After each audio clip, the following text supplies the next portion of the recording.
किसान साथियों नमस्कार। आज के इस वीडियो में हम बात करने वाले हैं कि गेहूं की पहली सिंचाई के कितने दिन बाद हमें दूसरी सिंचाई करनी चाहिए और दूसरी सिंचाई करने के बाद हमें अपने गेहूं फसल की अच्छे से ग्रोथ और अधिक कल्लों की संख्या के लिए हमें कौन कौन से और स्प्रे इस्तेमाल करना चाहिए जिससे हमारी जो गेहूं की फसल है उसका अच्छे से विकास हो सके। तो साथियों आप लोग वीडियो को पूरा अंत तक देखना। साथियों सबसे पहले जानते हैं कि हमें दूसरी सिंचाई अपने गेहूं की फसल में किस समय पर करनी चाहिए। सभी किसान भाई अपने गेहूं फसल की जो पहली सिंचाई है उसे 21 दिन से लेकर 25 दिन के बीच में करते हैं। अगर आपने समय पर अपनी पहली सिंचाई करी है तो जो दूसरी सिंचाई है किसान भाइयों आप 40 से लेकर 45 दिन के बीच में कर सकते हैं। यह गेहूं फसल की दूसरी सिंचाई का सबसे अच्छा समय माना जाता है। अगर आप 21 से लेकर के 25 दिन के बीच में पहली सिंचाई करते हैं तो इसके कई सारे फायदे भी मिलते हैं। जैसे आपका जो गेहूं का पौधा है वो बहुत सही तरीके से ग्रोथ करेगा और कल्लों की संख्या अधिक से अधिक निकलेंगे। अब बात करते हैं दूसरी सिंचाई करने के बाद हमें कौन कौन सा खाद और उर्वरक डालना चाहिए। किसान भाइयों जब हमारी गेहूं की फसल की अवस्था लगभग 40 से 50 दिन के मध्य की होती है इस समय हमारे गेहूं के पौधे को कई सारे पोषक तत्वों की आवश्यकता होती है। यदि हम जो पोषक तत्व देते हैं किसान साथियों सही मात्रा में डाल दे तो हमारी गेहूं की फसल बहुत अच्छे तरीके से विकास होगा। फसल हमारी अच्छे से हरियाली से भरपूर होगी, अधिक कल्ले फूटेंगे और हमारी गेहूं की फसल की ग्रोथ बहुत शानदार होगी। लेकिन यहीं पर बहुत सारे किसान भाई गलती कर देते हैं। दूसरी सिंचाई करने के बाद में वह ऐसी खाद को नहीं डालते हैं जिनकी आवश्यकता हमारे गेहूं की पौधे में होती है, जिससे किसान भाई हमारी गेहूं की फसल धीरे धीरे करके पीली पड़ने लगती है और गेहूं की ग्रोथ रुक जाती है और कल्ले की संख्या कम निकलती है, जिसकी वजह से हमें उतना पैदावार भी नहीं मिल पाता है। यदि गेहूं का सही तरीके से विकास हो सके इसके लिए हमें दूसरी सिंचाई पर नंबर 1 पर जिस खाद का प्रयोग करना है वह है माइक्रो न्यूट्रिएंट्स यानी सूक्ष्म पोषक तत्व। जब गेहूं की फसल 40 से लेकर के 50 दिन के मध्य की हो जाती है तो इस समय हमारे गेहूं की फसल को सबसे ज्यादा इन्हीं की होती है। अगर हम एक सूक्ष्म पोषक तत्व डालना चाहेंगे तो किसान साथियों वह सही नहीं होगा, वो काफी महंगा भी पड़ेगा। इसके लिए हमें इस समय पर कौन सा वाला सूक्ष्म पोषक तत्व इस्तेमाल करना है तो साथियों मैं आपको रिकमेंड करता हूं इफको कंपनी का सागरिका,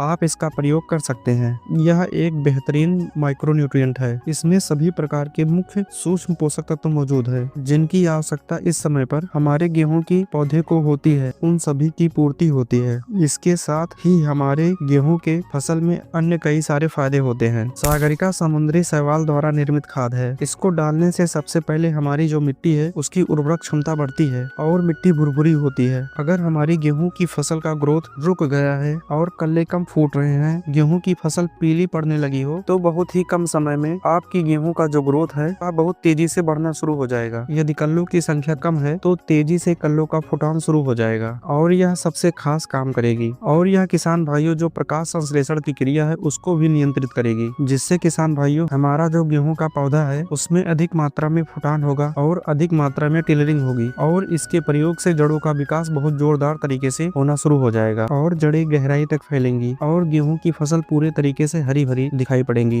इफको के सागरिका का प्रयोग यदि आप स्प्रे में करना चाहते हैं तो स्प्रे भी कर सकते हैं। यदि आप दानेदार के रूप में प्रयोग करना चाहते हैं तो वो भी कर सकते हैं। यदि सागरिका के दानेदार की बात करें तो लगभग आप 7 किलोग्राम प्रति एकड़ के हिसाब से इसका इस्तेमाल कर सकते हैं। यदि आप लिक्विड का प्रयोग करना चाहते हैं स्प्रे के माध्यम से तो लगभग 250 ग्राम आपको सागरिका लेनी है और लगभग 125 से 150 लीटर पानी में घोल बनाकर डाल देना है। इसका रिजल्ट आपको बहुत ही जबरदस्त जो कि बहुत ही कम समय में देखने को मिलेगा। और नंबर 2 पर जिस खाद का आपको प्रयोग करना है ये सबसे ज्यादा इम्पोर्टेंट खाद है, इसका नाम यूरिया है। साथियों जब आप दूसरी सिंचाई करते हैं उसके 3-4 दिन बाद में आपको अपने गेहूं की फसल में यूरिया का प्रयोग जरूर करना है। यूरिया का प्रयोग करने से किसान साथियों हमारे गेहूं की खेत में फुटाव और हरियाली बनी रहती है। यदि यूरिया खाद की मात्रा की बात करें तो किसान साथियों 40 से लेकर के 45 किलोग्राम प्रति एकड़ के हिसाब से डालना है। किसान साथियों दूसरी सिंचाई करने के बाद यदि आपके गेहूं का फसल का ग्रोथ रुक सा गया है और गेहूं पीला पड़ने लगा है तो सिंचाई के 1 सप्ताह बाद NPK 18-18 का स्प्रे कर दीजिए। इसका रिजल्ट किसान साथियों आपको बहुत ही शानदार देखने को मिलेगा। इसमें 18% नाइट्रोजन, 18% फास्फोरस और 18% पोटास पाया जाता है, जो तीनों मुख्य पोषक तत्व हैं। ये आपके गेहूं की फसल में कल्लों की संख्या बढ़ाने के साथ साथ पीलापन को भी दूर कर देगी और आपकी गेहूं की फसल अन्य किसानों के मुकाबले आपकी गेहूं की फसल सबसे शानदार दिखेगी। तो किसान साथियों यदि आपको मेरी वीडियो अच्छी लगी हो तो मेरे चैनल को सब्सक्राइब और वीडियो को लाइक और अपने अन्य किसान मित्रों के पास शेयर जरूर करें। धन्यवाद।